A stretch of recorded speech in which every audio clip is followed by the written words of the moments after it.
Hello everybody, welcome back to Matty Reacts, the channel where we take a look at things we've never watched or listened to before. And it really is a first for the channel today, and I know I say that pretty much every video, because I do like to pick up new things or artists I haven't covered on the channel before, but this one was a bit of a bolt out of the blue for me. We're taking a look at an album today. We're taking a look at West End Girl by Lily Allen. Now, Lily Allen, I've always liked her music, right? But specifically, for me, her first two albums and some of her third album were just up there with some of the best pop of the time. I mean, you know, her first album was when I just started college, so it was the right sort of time for me in terms of I was listening to a lot of music. There was a few albums that I sort of had on repeat all the time, and Lily Allen was one of them. All right, still.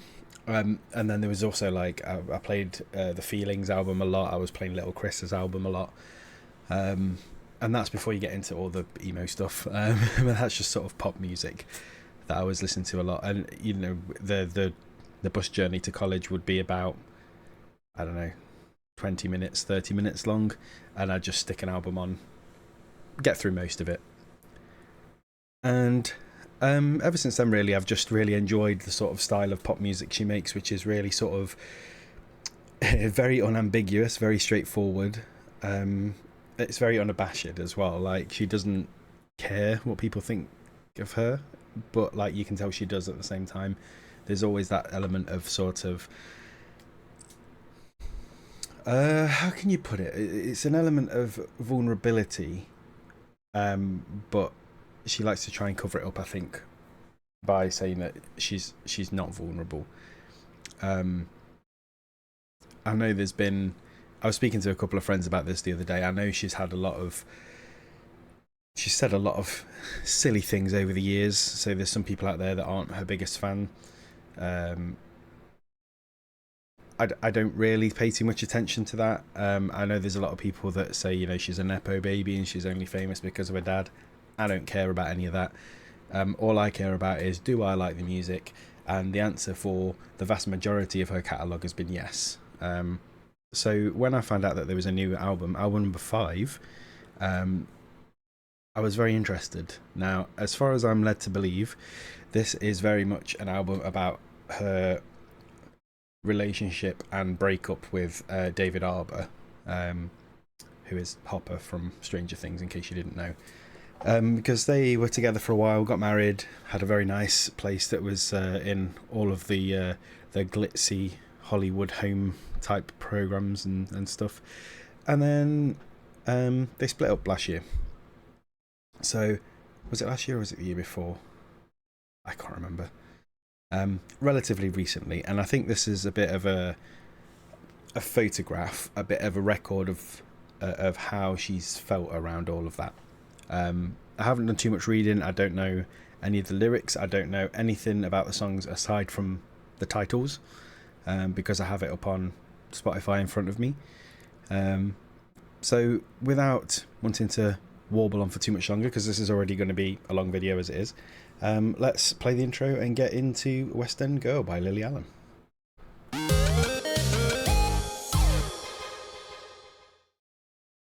Here we go, West End Girl.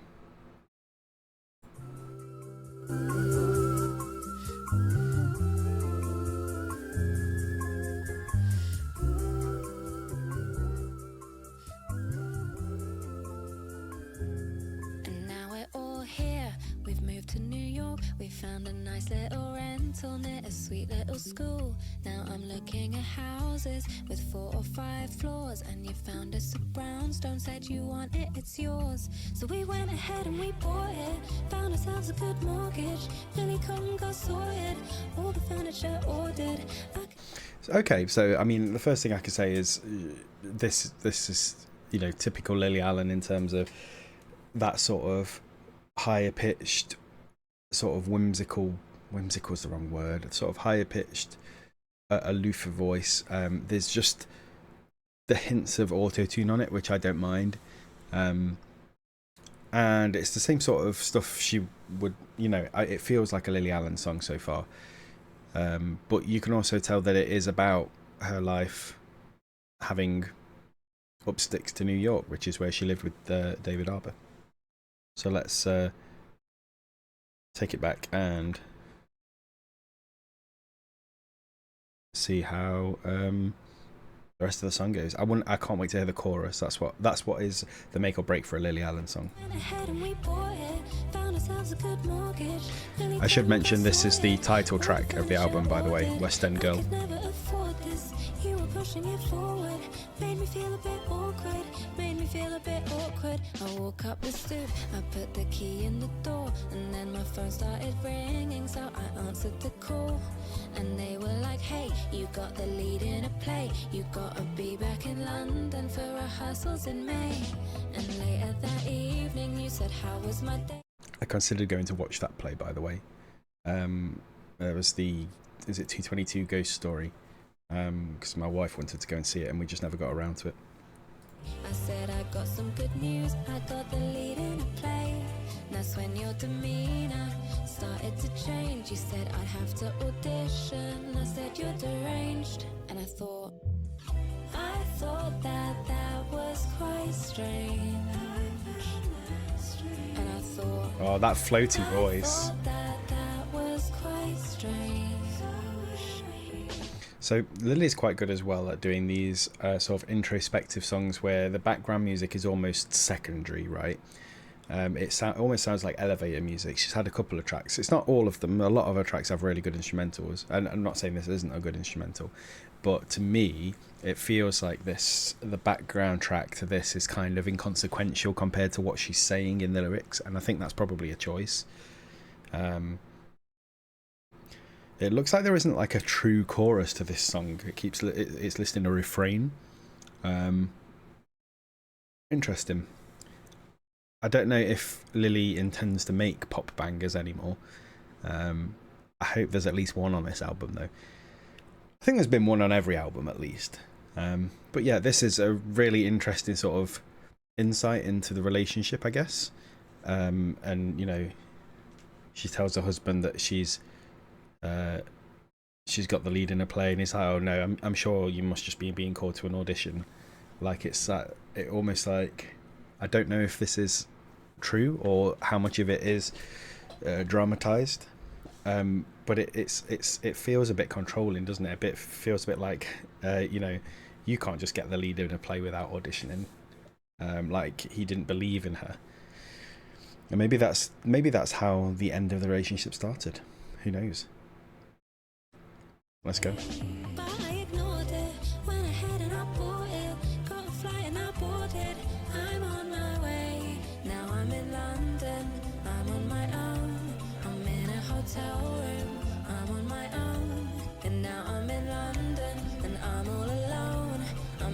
Hotel room, I'm all on my own.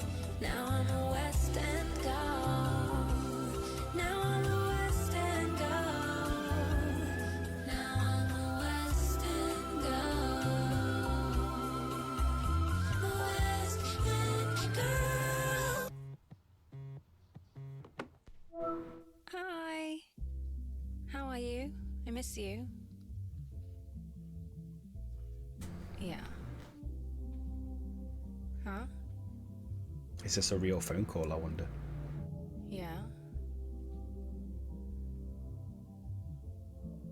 Alright.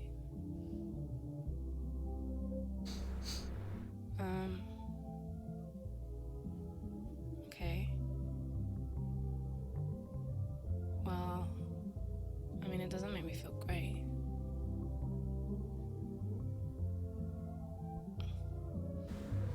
Well, if that's what you need to do, then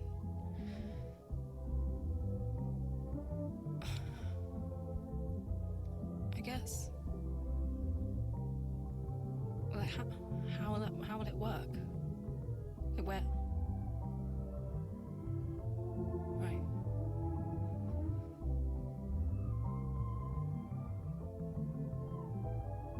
I mean, it makes me really sad, but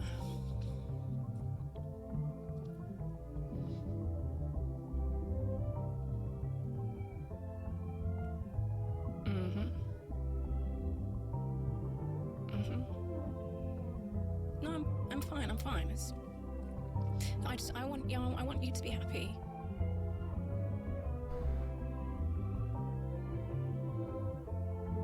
Okay.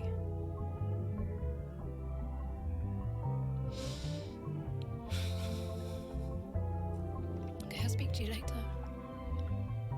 I love you. Bye.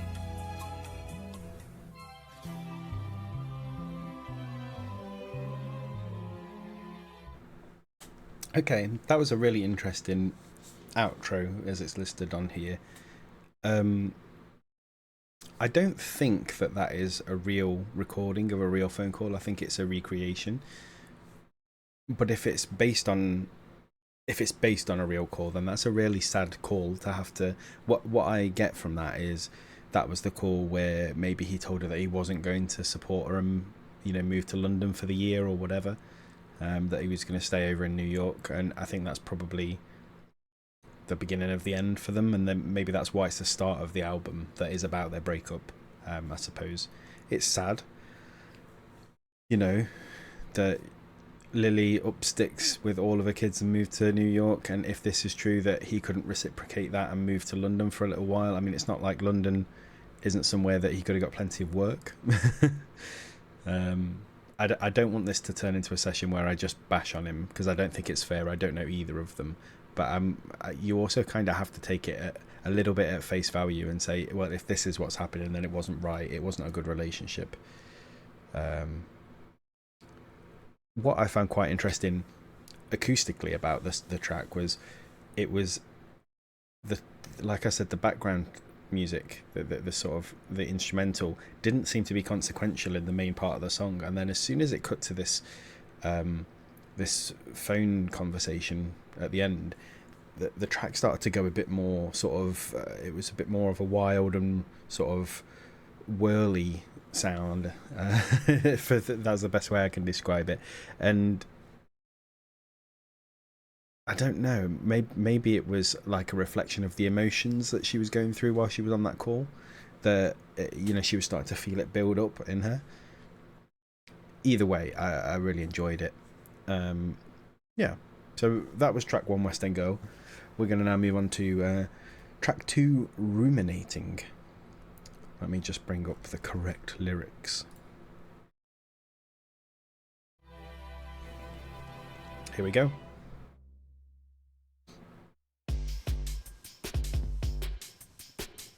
Okay, this is a bit more upbeat. Oh, there's some piano though.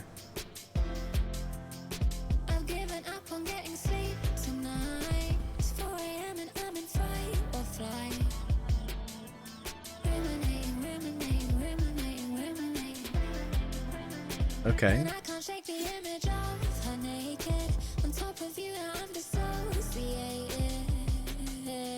Ruminating. Okay. And I'm not hateful, but you make me hate her. She gets to sleep next to my medicator. You're mine, mine. You're mine, mine. You're mine, mine. You're mine. And now Just before we get into that, which is listed as the chorus. Okay, so this is very different. It's very much... I think this is probably similar to some of the stuff on her 4th album, which is like... There's like that album was like a mix of like hip hop and dance and dance hall and things like that. You can hear the hints of that. Now, what is quite interesting is I have said for quite some time that I think Pink Pantheress's voice reminded me of early Lily Allen, and this song sounds like an attempt at the sort of song that Pink Pantheress might make. I think the auto-tune is a bit much on this one. I think it could do with being dialed down a little bit. But again, I don't mind auto-tune being used in songs. I know there's some people out there who are quite snobbish about it and they don't like any, pitch correction or auto-tune or anything like that. But as long as the song sounds good, I don't care. Is my sort of point of view on that. But I think so far the auto-tune on this is just a little bit too much that it takes away from the song. But the song itself, Very interesting so far. So let's pick back up at the chorus and see what we get from the rest of the song.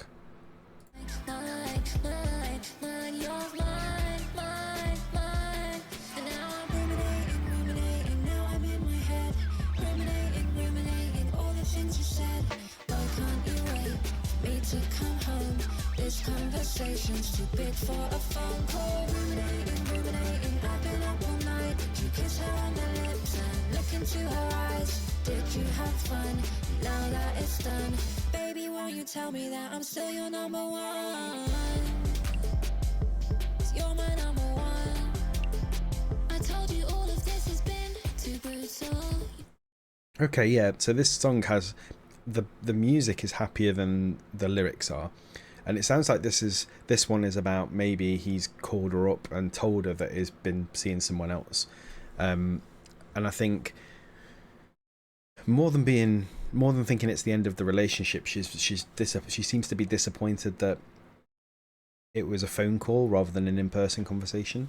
That's an interesting thing. I mean, I don't know if I would prefer to be told in person if this was happening to me. It's certainly a very interesting thing to think about. There are parts of it where, yeah, probably actually it would be better. But also, if it's over the phone, you can kind of hide your emotions a little bit if you don't want them to see the effect they're having on you. You can mute yourself if you don't want them to hear you crying or making sounds that you don't want them to hear. And if it's not a video call, if it's just an old-fashioned voice call, then they can't see you either. So you could make an argument for either way, I think. But yeah, let's take a look at verse 2. You're my number one. I told you all of this has been too brutal. You told me that you felt the same, it's mutual. And then you came out with this line, so crucial. Yeah, if it has to happen, baby, do you want to know? If it has to happen, baby, do you want to know? Baby, do you want to know? If it has to happen, baby, do you want to know? Interesting.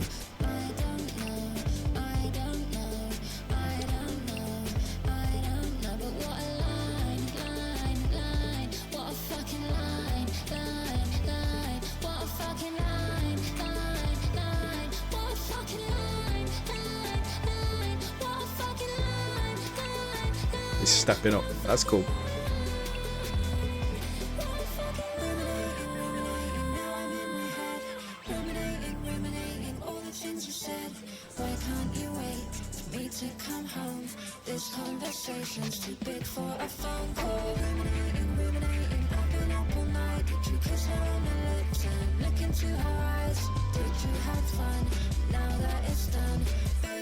Tell me that I'm still your number one. You're my number one.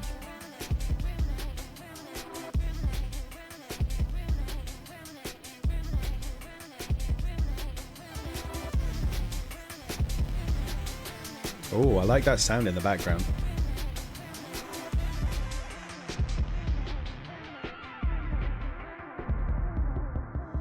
Ruminating, now I'm in my head. Ruminating, all the things you said.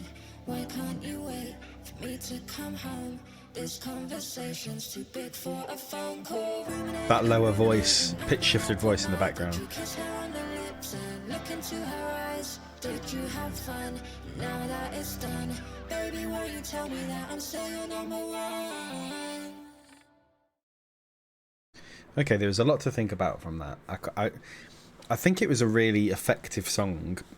I don't think it's her best songwriting that she's ever done in terms of looking at it from a purely pop music sort of point of view. I think that appeared to me more of a sort of cathartic release of lyrics. A lot of repetition, a lot of just saying things. It was almost like this was the song that she used to process the hurt. And maybe that's why there's a lot of autotune on it. Maybe it's meant to sound kind of robotic in terms of she's working through it in her head. Or she's trying to keep her emotions in check. It's really interesting that one of the big things of the song is, even though all of this is going on, baby, won't you tell me that I'm still your number one? And it's like, there's a lot of people who, if this happened, if their partner cheated on them, that would just be the end, and that it doesn't seem to be that way in this. And I don't know if that's more common in celebrities or not, because you always seem to hear about celebrities giving each other second chances, and I think that seems to happen more in that world than it does in the layman world. But I think that was a cathartic song. It was just getting some thoughts out onto paper, getting them on a song, and recording it, and it probably helped to feel a bit better about everything. Yeah, you can tell this is a breakup album, I think. Interesting. Okay, let me get the next lyrics up. So Sleepwalking next, track 3.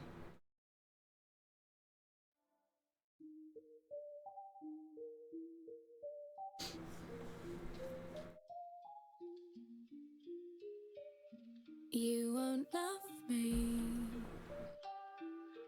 you won't leave me, you don't touch me, still so needy.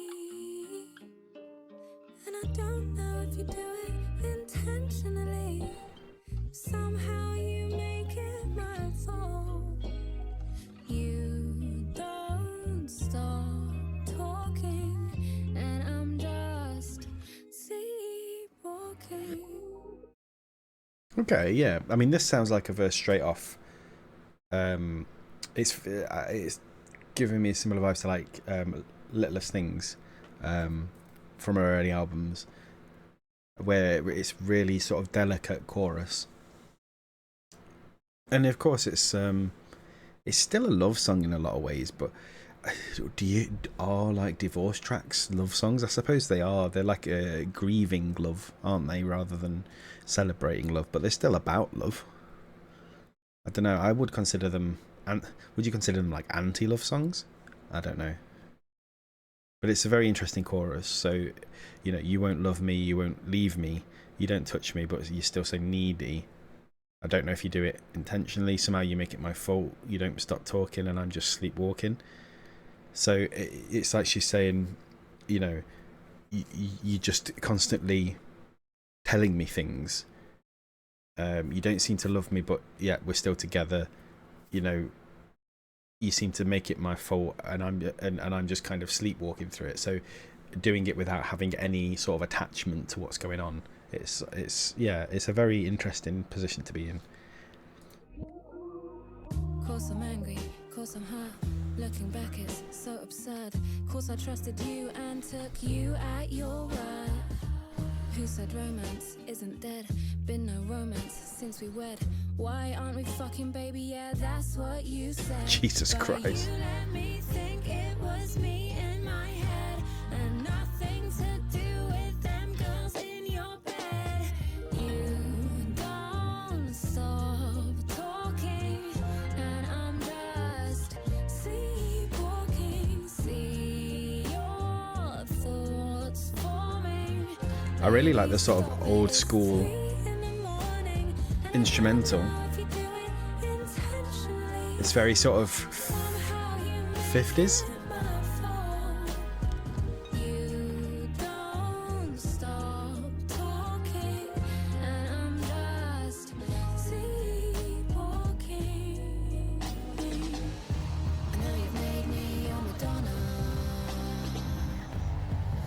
Oh, that dark low sound coming in for this bridge.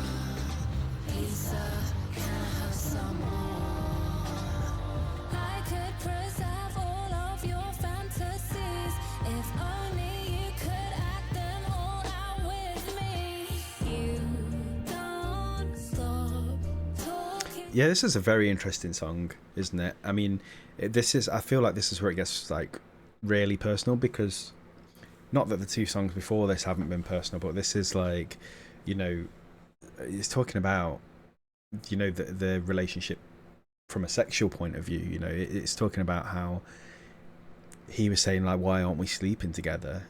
But it was actually him that was the one not sleeping with her. He was going and sleeping with someone else.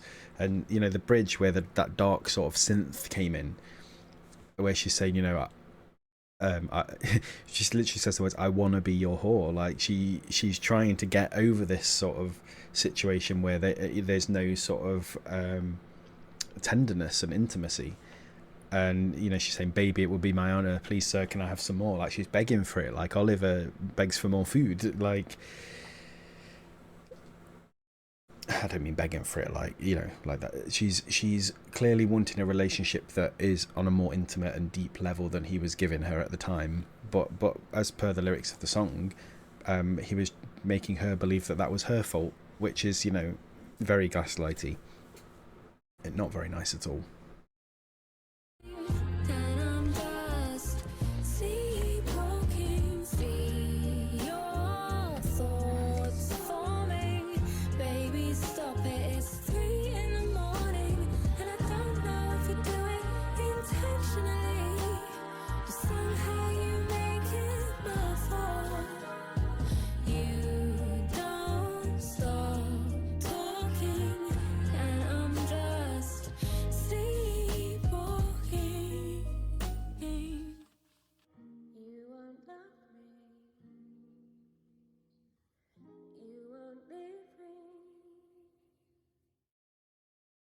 Yeah, very interesting song. I won't dwell on it too much because I think I covered a lot of what I wanted to say in the last pause. Yeah, it was just I think that was the most personal song yet, because I think it touches that area, you know. I think a lot of people don't like to go into talking about that side of a relationship in public because it's a very personal thing to talk about. I mean, we know Lily's been there before, you know. She's spoken about things like, she's done songs like It's Not Fair, which were very much about how a former partner was in bed, and that one, I guess, was kind of the you know, antithesis of that. Is how a former partner wasn't in bed, which is quite a nice flip actually on the topic. So we'll move on to the next track, which is track 4, Tennis. Very interesting. I wonder what this could be about, other than tennis, I suppose. Daddy's home for the first time in weeks. Got the dinner on the table. Tell the kids it's time to eat. And I made my baby's favorite, but he didn't seem to care. I just tell myself he's jet lagged and I'm bad to have him here. Then you showed me a photo on Instagram. It was how you grabbed your phone back right out of my hands. So I read your text. Oh, the melody.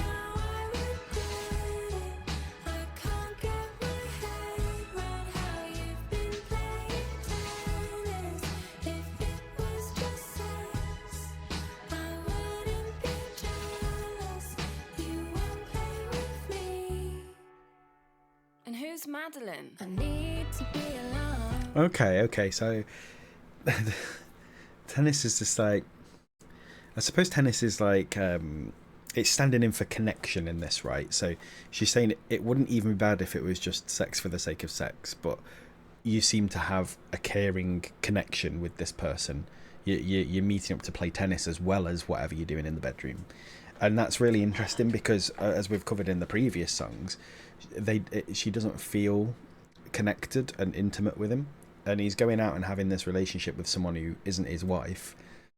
That's so tennis, it isn't about the tennis, it's about the fact that he's willing to play tennis with this other person, and it sounds like she asked to play tennis and he wouldn't with her.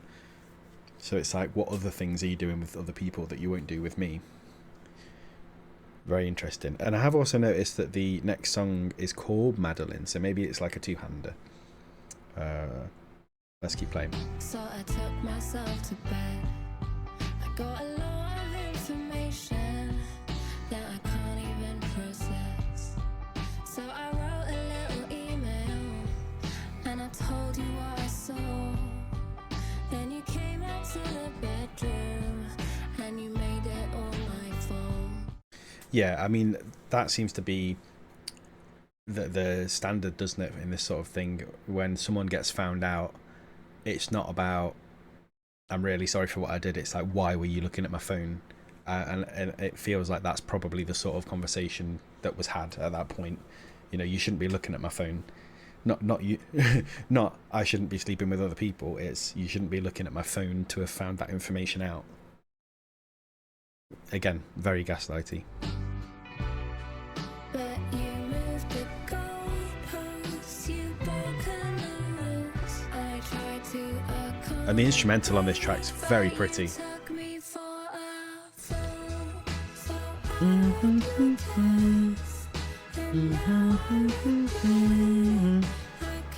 It's a very Lily Allen melody.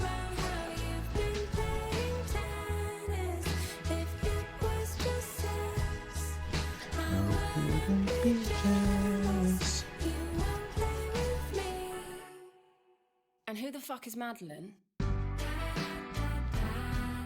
I think I'm going to let this go straight into the next track, which is called Madeline.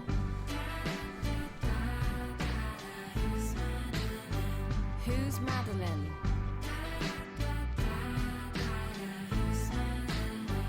Who's Madeline? No, but who is Madeline? Actually.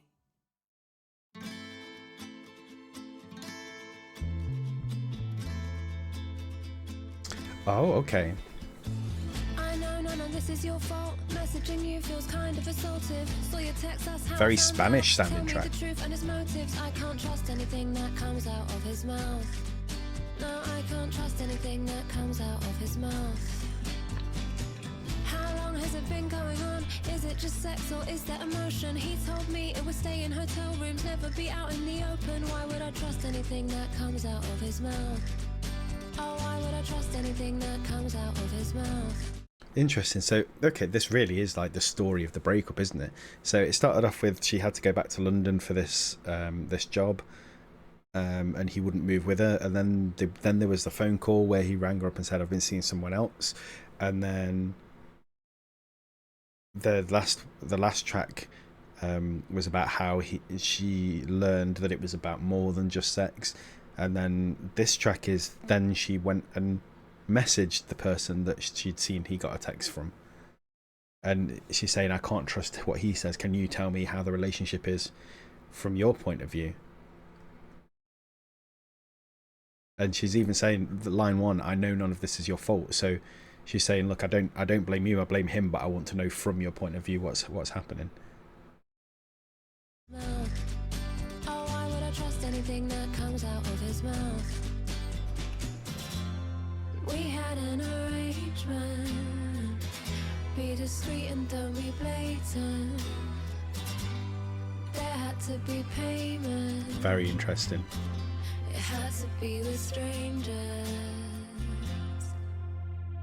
But you're not a stranger, Madeline. Hey, he is telling you the truth. Our relationship has only ever been about sex. I can promise you that this is not an emotional connection. We don't speak outside of the time we spend together, and whenever he talks about you, it's with the utmost respect. You tell me. Oh, okay. So that was like the message she got back from Madeline. The chorus is interesting. So we had an arrangement, be discreet, don't be blatant, it had to be payment, it had to be with strangers. So it's like they'd agreed that he could find solace with sex workers, I guess. I guess that was the agreement. That because that by definition is sex without commitment, without connection. But then she's found out that there's this Madeline, and then Madeline's response, he's telling you the truth, it's only ever been about sex, I can promise you this is not an emotional connection, but they're playing tennis. We don't speak outside of the time we spend together. Yeah, but that's very vague, isn't it? The time we spend together could be any amount of time. And whenever he talks about you, it's with the utmost respect. Typo there, by the way. Would that make you feel better? If you found out that your partner was cheating on you, but whenever they spoke to you about you to their mistress, that it was respectful? I don't think that would make me feel any better if the shoe was on the other foot. what an interesting response to have. I mean, I'm presuming this is, you know, paraphrased from an actual response she got. Very We don't interesting. speak outside of the time we spend together, and whenever he talks about you, it's with the utmost respect. You tell me he's telling the truth. Is that the case, or a line that he fed you? Wanna believe you, but is it a ruse? Lie to me, babe, and I'll end you. I can't trust anything that comes out of your mouth. I'm not convinced that he didn't fuck you in our house. Do you two ever talk about me? Has he told you that he doesn't love me? I bet he tells you he loves you. I've got an old, got an ugly. I wouldn't trust anything that comes out of his mouth. Now why would you trust anything that comes out of his mouth? It's a very those two verses were very interesting as well, because, you know, then she's like turns on Madeline and says, it sounds like he's told you to say this doesn't sound like it's coming from you, because I've seen the text about the tennis. And, you know, and then at the end she switches it up to like, I don't trust anything that comes out of his mouth, so why do you trust anything that comes out of his mouth? Because if he can do it to one woman, he can do it to another woman. And I think that's how it tends to go, doesn't it? When the wife and the mistress find each other and message each other, is that sort of warning always seems to happen. Is like, he's done it to me, he's going to do it to you as well. At least in the examples of it that I've seen in public or on TV shows. Yeah, very interesting. We had an arrangement. Be discreet and don't be blatant. And there had to be That piano in the background's so nice. It had to be with strangers.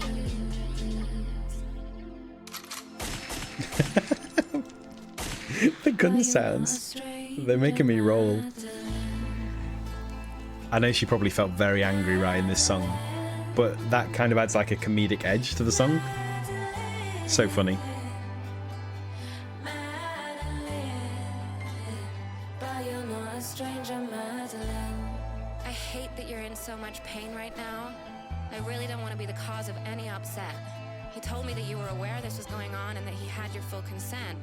If he's lying about that, then please let me know, because I have my own feelings about dishonesty. And lies are not something that I want to get caught up in.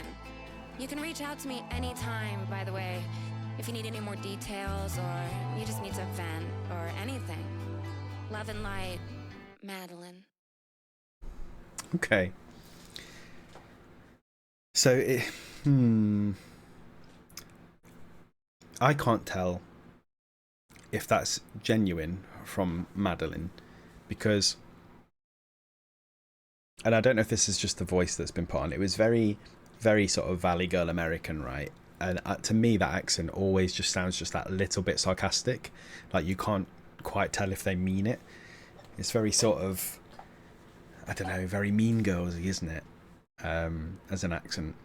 And yeah, if that outro is true and he had lied to the mistress saying that Lily was aware and okay with everything that was going on, that's just another level of lie, isn't it? It's one thing to lie to one woman to cheat on another, but to lie to that woman as well.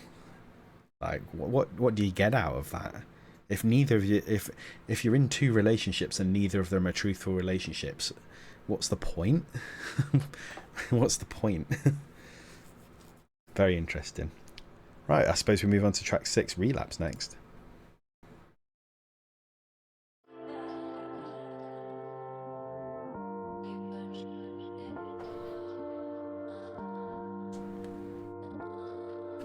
The ground is gone beneath me. You pulled the safety net. I moved across an ocean from my family, from my friends. The foundation is shattered. You've made such a fucking mess. I tried to be your modern wife, but the child in me possessed. I need a drink, I need a Valium. You pushed me this far and I just need to be known. Okay, yeah, this is you can tell this is really, like, personal of an album. So now she's spoken to Madeline, we get to the point where she's talking about, you know, I moved away from everyone, all the people I love, to be with you. All of my safety nets were taken away from me. She's spoken many times, Lily, about how she's struggled with addiction, various addictions, various substances. And she's saying in this, you know, I'm reading between the lines and saying, you know, the family and friends that she's moved away from were the ones that stopped her turning back to drink and drugs when she had tough times before this marriage.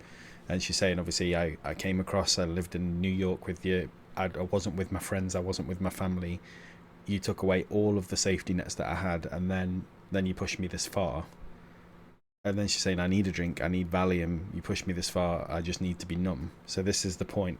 I mean, the song's called Relapse. I guess this is the point about how he made her feel like relapsing.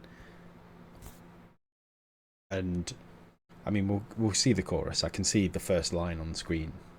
So let's play the chorus. But yeah, it feels like this is her blaming him for pushing her towards a relapse. I just need to be known. If I relapse, I know I stand to lose it all. Can you bring me back when I'm climbing up the walls? If I relapse, I know I stand to lose it all. Can you bring me back when I'm climbing up the walls? Girls are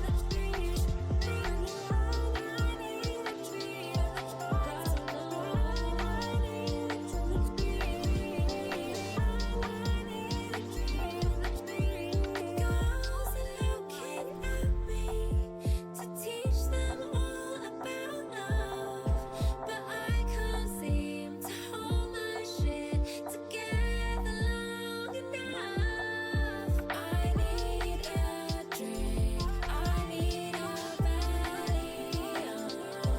Valium. Okay, so when the chorus is saying, if I relapse, I know I stand to lose it all, I think that, to me, is quite clearly about, you know, her kids are older now. And I think if she relapsed now, they would be aware of what was going on. So I think that's what she's talking about in terms of loss. Is she's at a point where if she relapses, she might lose, you know, the affection and love from her kids that can understand what is happening now. And you know, it's interesting though that even after everything that's happened, the sort of second line of the chorus is, "Can you bring me back when I'm climbing up the wall?" So she's still saying, "Look, please, do something, help me." You know, I would be by now like saying, you know, forget you. But she's still saying, look, is there anything you can do to help me from relapsing? You pushed me this far, and I just need to be known. If I relapse, I know I stand to lose it all. Can you bring me back when I'm climbing up the walls? If I relapse, I know I stand to lose it all. Can you bring me back when I'm climbing up the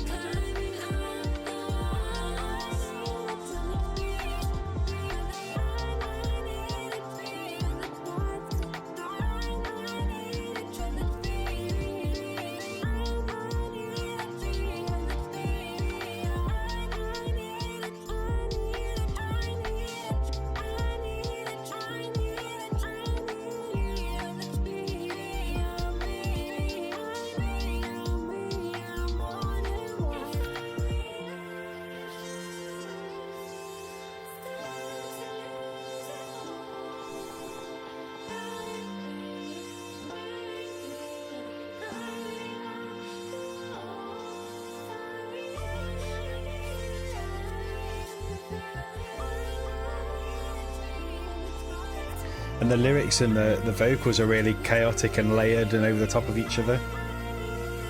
I think that's a choice as well.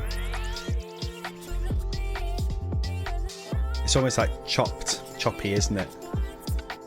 Again, I think a lot of the time the choices in this album are reflecting the emotions in the track. It's really well done.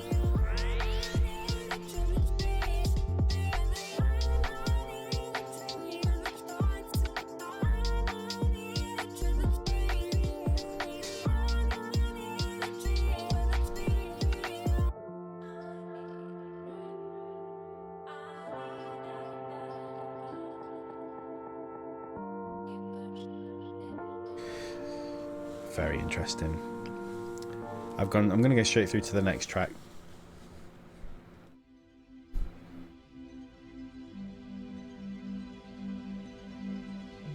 Which has a very interesting title, as you can see. Don't come home, I don't want you in my bed. Go to the apartment in the West Village instead. I'll drop off your clothes, your mountain medication. I'm already on my way, heading to the station. Stuck on the F, there's a problem on the line. I couldn't be more stressed, I'm losing my mind. Up to the first floor, key in the front door. Nothing's ever gonna be the same anymore. And that's when I realized something don't feel right. I didn't know it was a pussy palace, pussy palace, pussy palace, pussy palace. I always thought it was the dojo, dojo, dojo. So am I looking at a sex addict, sex addict, sex addict, sex addict? I'll talk about a low blow, oh no, oh no. I didn't know it was a pussy palace, pussy palace, pussy palace, pussy palace. I always thought it was a dojo, dojo, dojo. So am I looking at a sex addict, sex addict, sex addict, sex addict? I'll talk about low blow, oh no. Very interesting. So even after everything, so the song starts off by saying, I don't want you to be here, can you go somewhere else, and you know, all of that. But then in the chorus she's saying, so am I looking at a sex addict? So even then she's trying to find this excuse, you know. And it's almost like because she's had trouble with addiction, maybe she would be able to understand and get past. But I just think, I think he's just a bit of a numpty, to be honest. Excuse my French. Yeah, you just get the impression that he's just not very nice when it comes to women. Very interesting spin on it, though. Very interesting spin. I found a shoebox full of handwritten letters from broken-hearted women wishing you could have been better. Sheets Doesn't surprise me. strewn all on the floor. Long black hair, probably from the night before. Dwayne Reed back with the handles tied. Sex toys, butt plugs, loop inside. All right then. Hundreds of Trojans, you're so fucking broken. How'd I get caught up in your double life? And that's when I realized Maybe it is an addiction then, if he's got all of that. something don't feel right. I didn't know it was a pussy palace, pussy palace, pussy palace. That melody sounds familiar, actually. Dojo. So am I looking at a sex addict, sex addict, sex addict, sex addict? I'll talk about a low blow, oh no, oh no. I didn't know it was a pussy palace, pussy palace, pussy palace, pussy palace. I always thought it was a dojo, dojo, dojo. Interestingly, this song is one of the most like ethereal, dreamy sounding ones that there has been. Like the background, like the backing vocals are beautiful, actually. I don't know. I don't think they should be on a song called this. But these sort of synths that are laid over the top.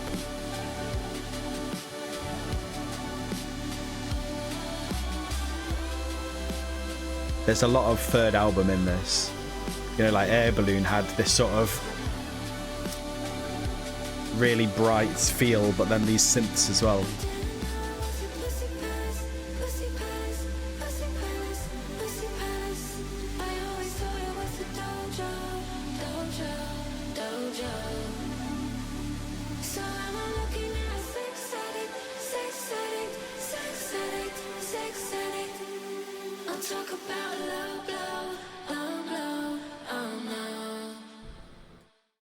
Yeah, so it continues the story, doesn't it? So now she's gone back to the apartment or the flat or the duplex or the condo or whatever it's called, and she's found all of these things that weren't used with her, that, you know, and she's found hair that wasn't hers, and she's now realizing, you know, that this wasn't just somewhere where he went out to hotels and paid people, that this was in her own home. And that must be heartbreaking if someone is going to do that to you, that they would choose to do it in your own home where you raise your kids and you pretend to be a family, right? That must be horrible. I don't know. Alright, track 8, 4chan Stan next. Now, the title of this, it reminds me of like URL Badman and stuff like that. So I wonder if we're going to get another song kind of like that. I guess we're not, because of what this album's been about so far. But let's take a look.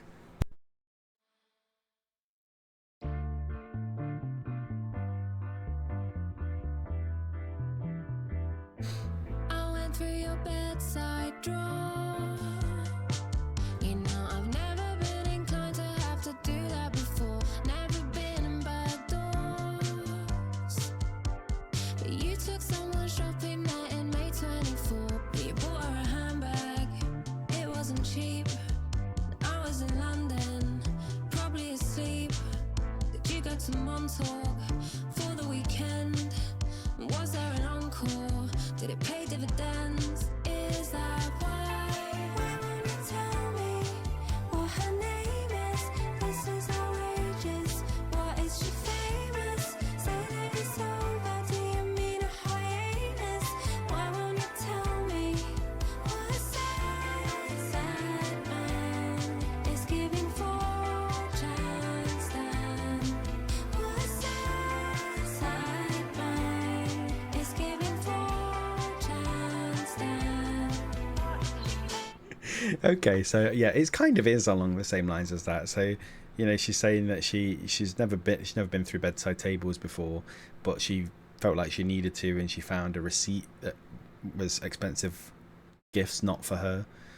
That it was when she was in London, and then she goes on to suppose that the reason that she won't have a name is because it's someone famous.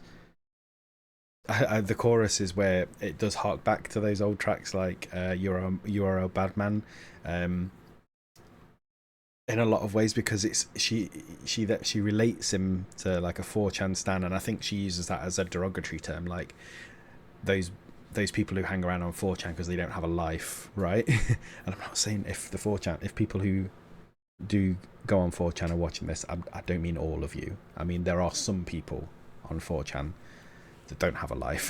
And I think she's comparing him to those people, you know, whose sole existence is just to wind other people up, I suppose. I don't know. Maybe that's she's at the point where now she's getting annoyed by the fact he won't give a detail rather than being upset that it happened. I think that's kind of where it's hinting at. But again, audio wise, the song is really nice. It's full of layers. It's really dreamy and ethereal. She's just got this knack, Lily, of being able to have these songs that just drift, but they're full of all these really complicated emotions. I just love it.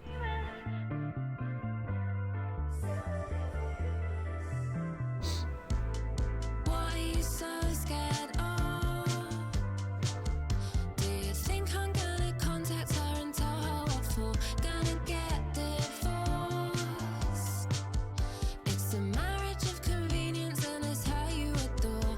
I think you're sinking.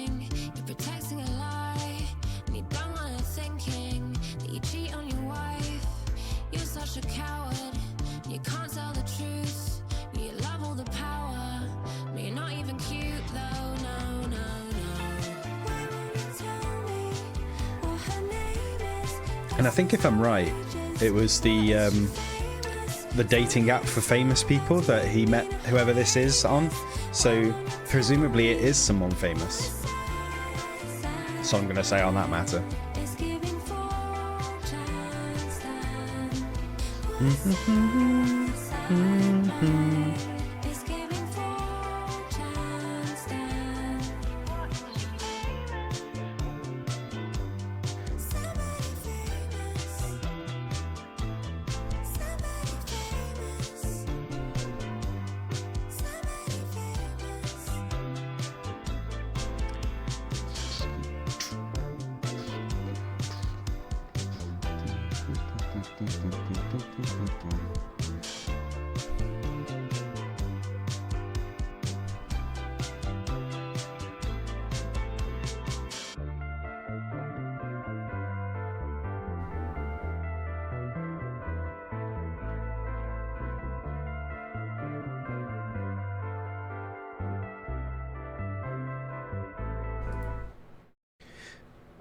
Very interesting song.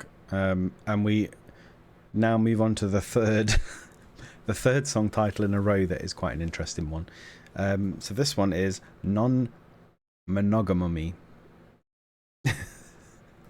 So, you know, a mix between, you know, him not being monogamous, I suppose, her being a mummy. So I wonder if this is a bit more about the family side of things, because so far it's been a lot about as a couple what it's the effect that it's had on her and him, but I wonder if this is going to be a bit more about, you know, maybe her kids and things like that. We'll get straight into it. You ready? The original sounds, you know. I am in style. You gotta get them so nice, you know.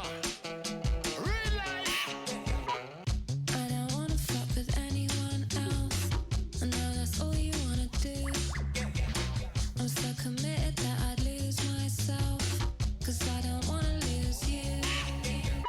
I changed my immigration status Oh, for you to treat me like a stranger. Why do I feel like such a failure? A life with you look good on paper. I love you. I've been trying to be open. I just want to meet your needs, and for some reason I prefer to people please. oh, I'll be your that's so nice. Nonmonogamummy. I'm just trying to be open.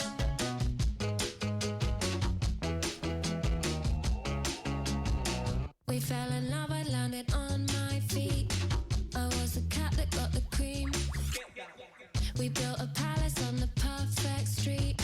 You really sold me on a dream. And now I'm looking at my Tinder. Or maybe I'm more of a hinder. He wants to take me out to dinner. Hope he looks better than his picture. I love you. I've been trying to be open. I just want to meet your needs, and for some reason To people pleasing. That's such a nice melody. I'm just trying to be open. Hearts get broken. She looking at me eyes and say you have no emotions. She asks me a question about the word what's spoken. Like is she a token or is just promotion? You know, say man a big ship when we're there in the ocean. You know it's not no brag or no boasting. We're coasting open. 'Cause we try to be open. I look in your eyes, you say your heart is broken. Me tell you that you're chosen, and you tell me that your heart get frozen. Just trying to be open. All of my top, all of my one, all of my top, all of my one, all of my top, all of my one, all of my top, all of my all of my top, all of my one, all of my top, all of my one, all of my top, all of my one, all of my top, all them one day.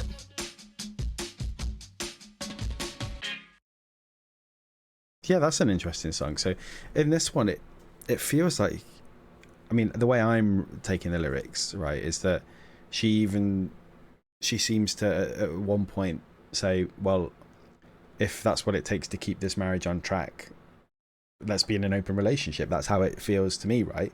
So, you know, So she's saying in verse 1, she's like, I don't want to be with anyone else, but I know you do. I'm so committed that I'd lose myself because I don't want to lose you. And then, you know, I'm trying to be open. I just want to meet your needs, and for some reason I revert to people pleasing. I'll be your non-monogamummy.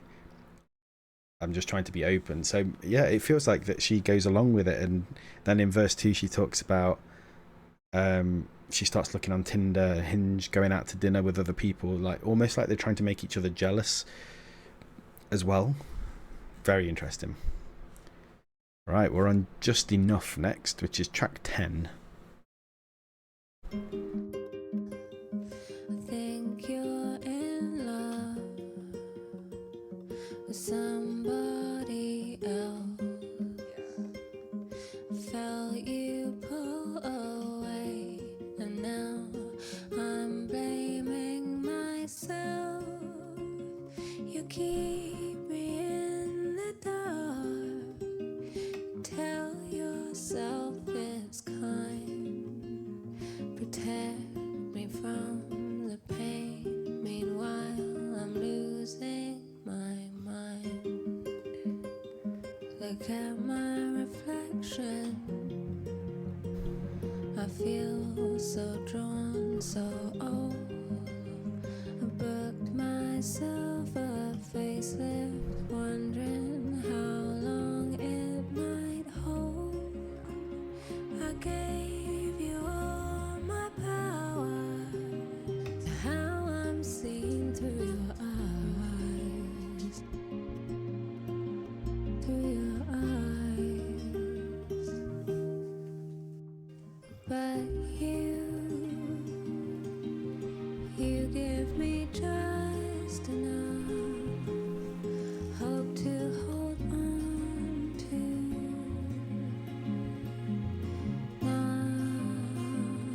Nothing, yeah, you give me just enough hope to hold on to.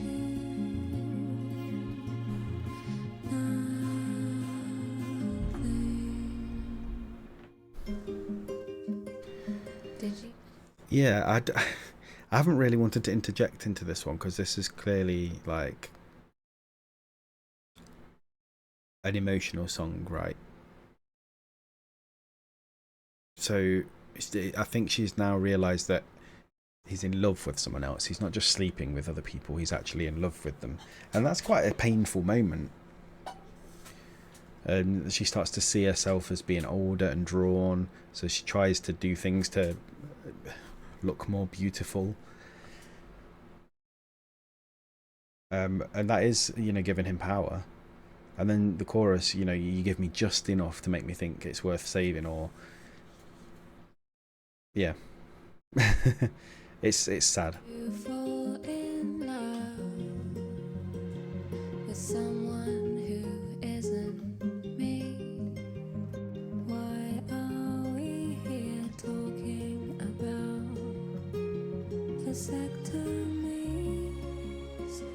Did you get someone pregnant? Someone who isn't me? Did you take her to the clinic?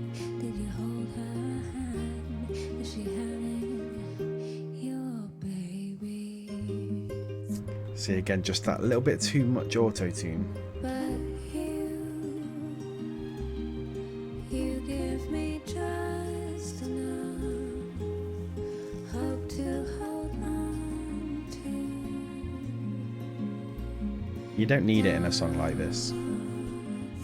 It just distracts. You give me just enough hope to hold on to. Yeah, Don't Dallas Major next.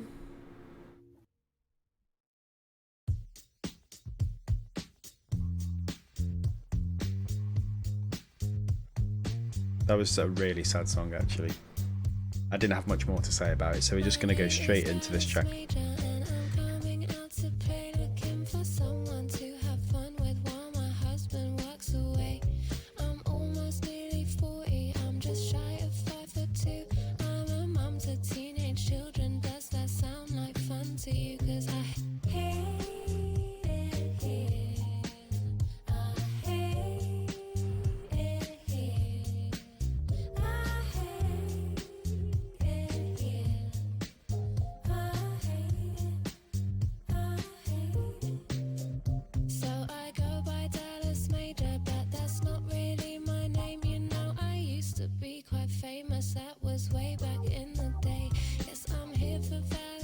connection, and I probably should explain how my marriage has been open since my husband went astray.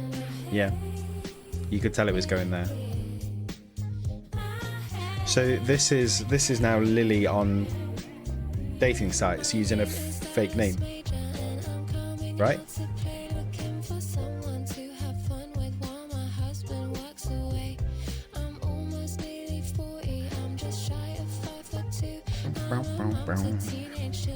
Again, really nice old school track in the background.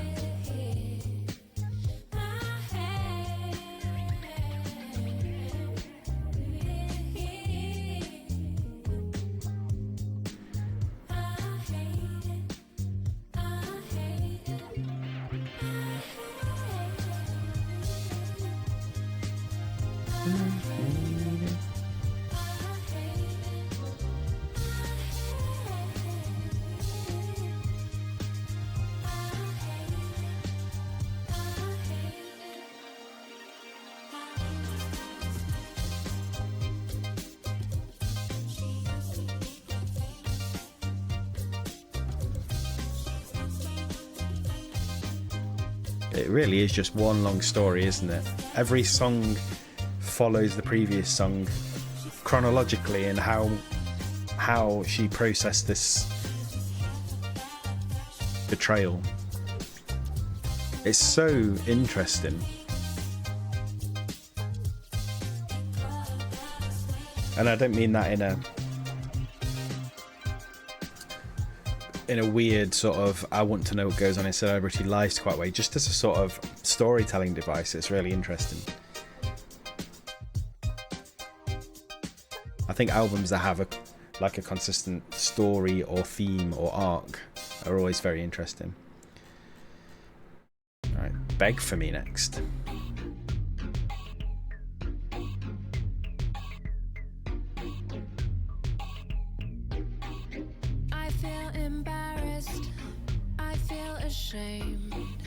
You're so indifferent, and that's insane. Where's all your empathy for all my pain? My friends all tell me you are deranged. I wanna feel held, I wanna be told I'm special and I'm unusual. I want your desire, I wanna be spoiled, I wanna be told I'm beautiful. Why won't you beg, beg, beg for me? Won't you beg for me? Oh, Love those strings in the background. beg for me. Why won't you beg for me? Oh.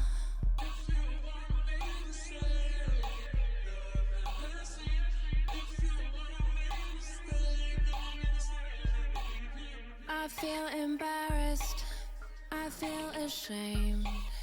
You're so indifferent, and that's insane. Where's all your empathy for all my pain? My friends all tell me you are deranged. I wanna feel held, I wanna be told I'm special and This song's really really catchy, actually. I wanna be spoiled, I wanna be told I'm beautiful. Why won't you beg, beg, beg for me? Why? Yeah, so this is like where she's suddenly like realizing her worth. Like, why don't you know all these things about me, that I'm special, that I'm beautiful? Why aren't you fighting for this? It's good to see a little bit of fight back in her. Won't you beg for me? Oh, I think this is going to be the turning point of the album. beg for me. Why won't you beg for me?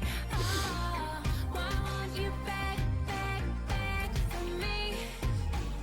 Why won't you beg for me?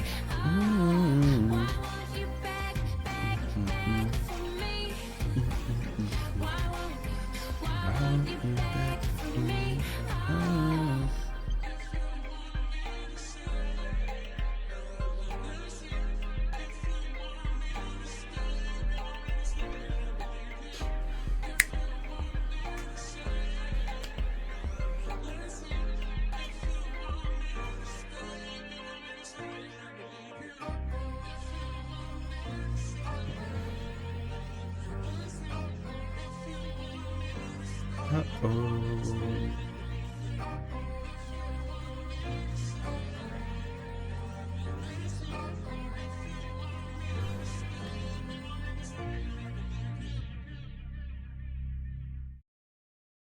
Yeah, I think that was the turnaround. There's a certain turning point in the relationship breakup, and probably hopefully in the album, although there are only 2 tracks left. This is when she sort of really feels validated in herself, and starts to move past this need to please people and trying to be in an open relationship when she didn't want it, or presumably didn't want it. It doesn't sound like she wanted it. I won't presume to put words in her mouth for her. But that's kind of what I got in terms of the vibes from that song. So interesting. Now, unfortunately, I need to take a break from recording because I need to go and make some food because my wife is about to get home from work. So I will be back and do the last 2 songs a little bit later on. Apologies if you notice that the lighting changes. Obviously, it will be later in the day when I come back. But yeah, just 2 more songs to go, 5 minutes worth of content, and then I'll do a bit of a summing up of what I thought of the album. So I'll be back in for you, just a short flash. And I'm back. About 3 seconds later for you. We're gonna carry on with our reaction to West End Girl by Lily Allen. The last 2 songs. So the next one is Let You Win, Let You In. You'll see in a second when I bring it up on screen that how it's stylized. It's W/in. I would have used brackets myself, but whatever works, I suppose. Right, here we go. Let You In, Lily Allen.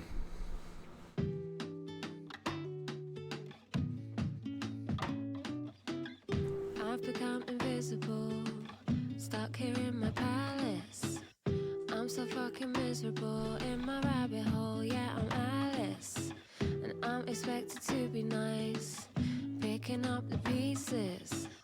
What is it you sacrifice? I'm protecting you from your secrets. Don't tell the children the truth would be brutal. Your reputation's unstained. God knows how long you've been getting away with. Oh, it's another beautiful melody. Already let you in. All I can do is sing. So why should I let you win? Oh, okay. This is yeah, I like this. So after sort of the last one, Beg for Me, was kind of like the turning point. I called it. So it was like she'd finally sort of got a bit of fight back, and in this one she's talking about, I've already let you in. All I can do is sing, so why should I let you win? It's like it harks back to the first song where he didn't seem to like believe in her talents because she said I've got a lead in a play, and he was like, don't you mean you've just got an audition? I think probably at some point it said, well, all you do is sing, that sounds like probably something that he said, and she's kind of picking back up on that maybe, and say, well, if all I can do is sing, I'm not going to let you win by not singing about what you've put me through. So it's kind of like suggesting that this album is payback for everything. Interesting. I will not absorb your shame.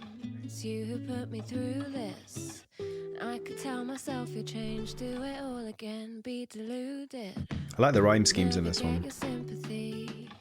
I don't think you're able, but I can walk out with my dignity if I lay my truth on the table.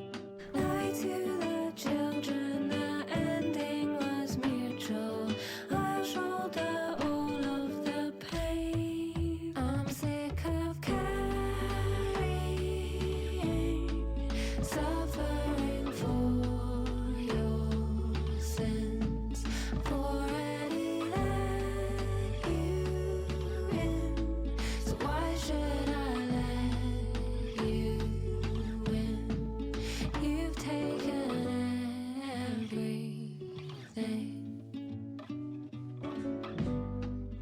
It's just so simply arranged, this one. I like it.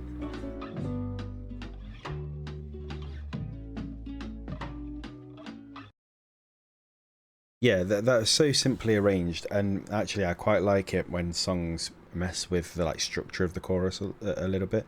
So like the first chorus, this "Why should I let you in" was the last line, and the "Why should I let you in" the final chorus was the penultimate line, and there was another line after that, and it's not sort of the same each time she sings it. She's done that a couple of times in this album, which I quite like.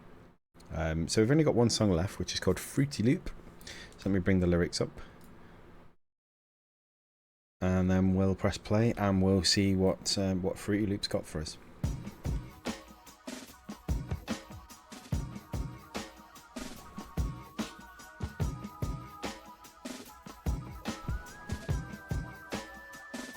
You're just a little boy looking for his mommy. Things have gone I like that drum roll. What with all the fame and money, playing with his toys. He just wants attention. He can't really do attachment. Scared he's gonna be abandoned. And finally I see it's not me, it's you. It's what you've always done, it's what you do. Forever till you die, it's true. It's not me. Oh, it's beautiful again. The soundscape. There was nothing I could do. You're stuck inside your Fruity Loop.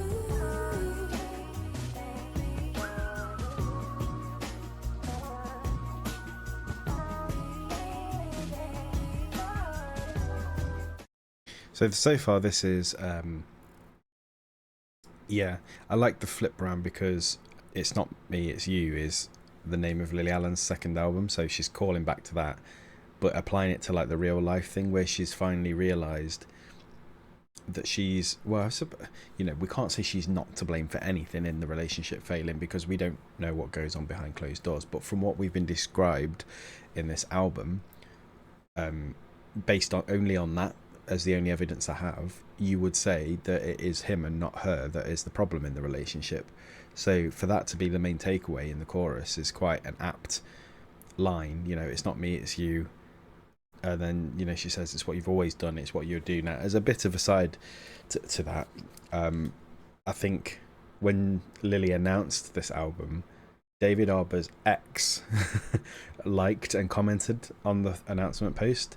So I think they probably have also been talking as well. So maybe it genuinely is something that he's kept doing and will do forever until he dies. It's true.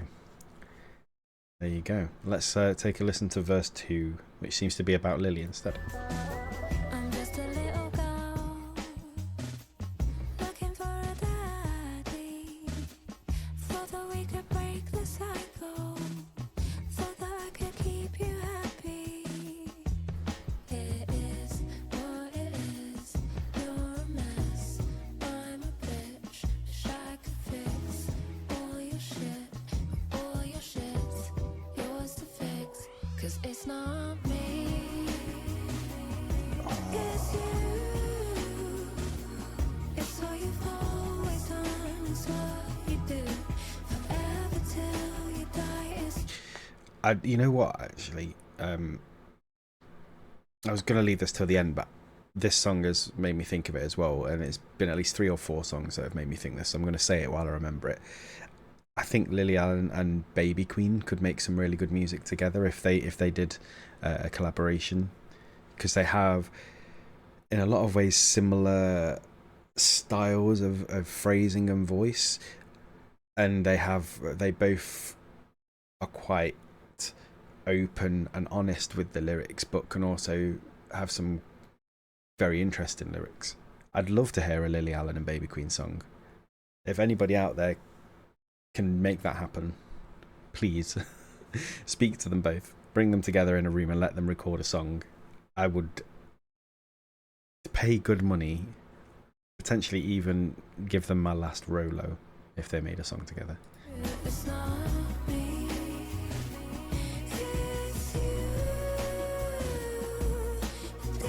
There's nothing I could do. You're stuck inside your Fruity Loop.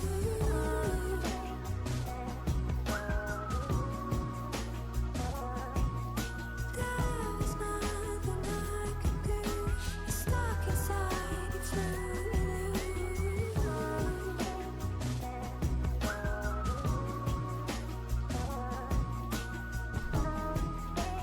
It's a really mellow track, this one, in terms of the sound of it.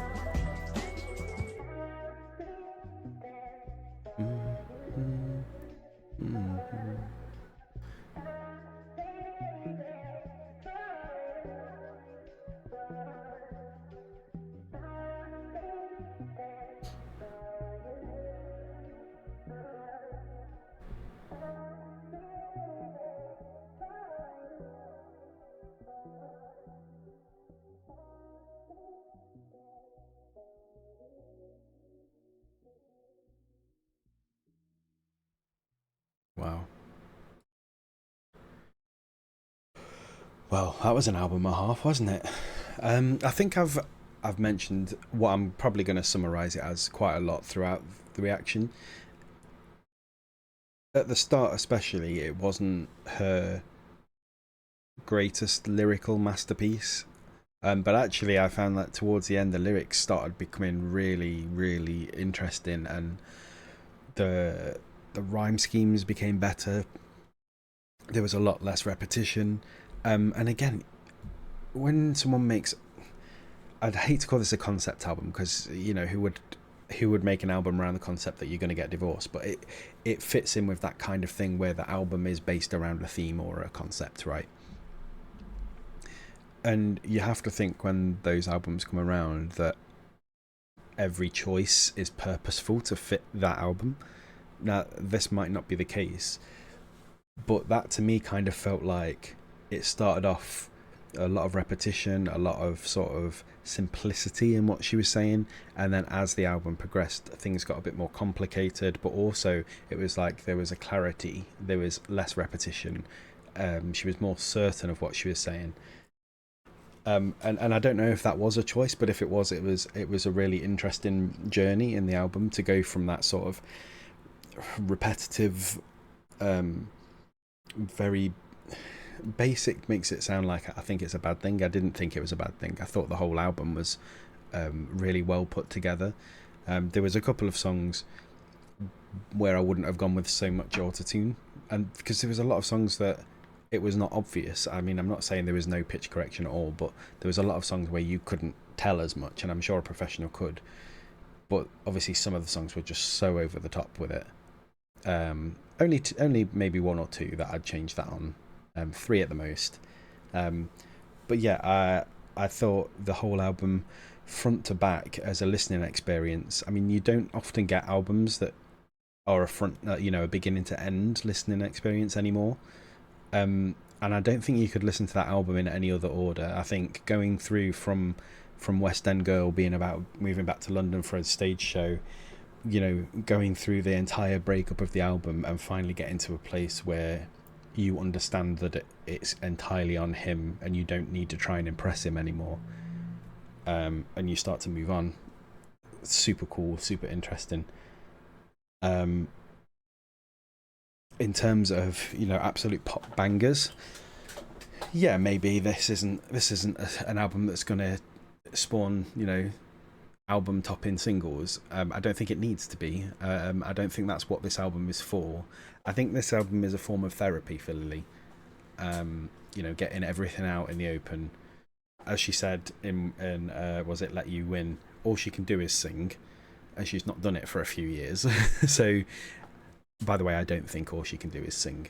But I think this is a very good way of showing, well, if you think I can only sing, then I'm going to make a bloody good album about how terrible you are. Yeah. I was very impressed by it as an album. As an entirety, it was a very good album. I'm definitely going to tell people they should listen to it if they are interested in stories within albums, if they're interested in emotional and raw and honest lyrics. Because I think it's a good album. It's a really good album. I don't think it's as good as the first two for my taste, but this isn't an album for people like me. This is, I think, an album for Lily herself, and an album for maybe people who've been through the same thing with partners who have cheated on them in similar ways.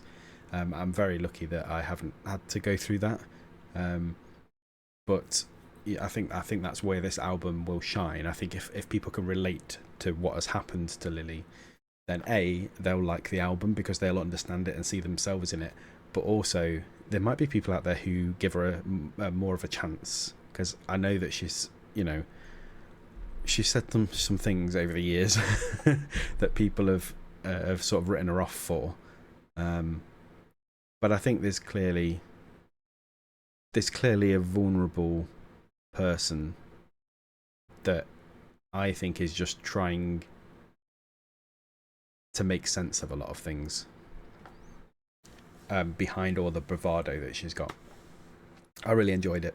I'm not going to be more of a therapist because I'm just supposing it's all supposition from my part. But I was very impressed with it. So yeah. Thank you very much for dropping by, and I'll see you again for another reaction video very soon.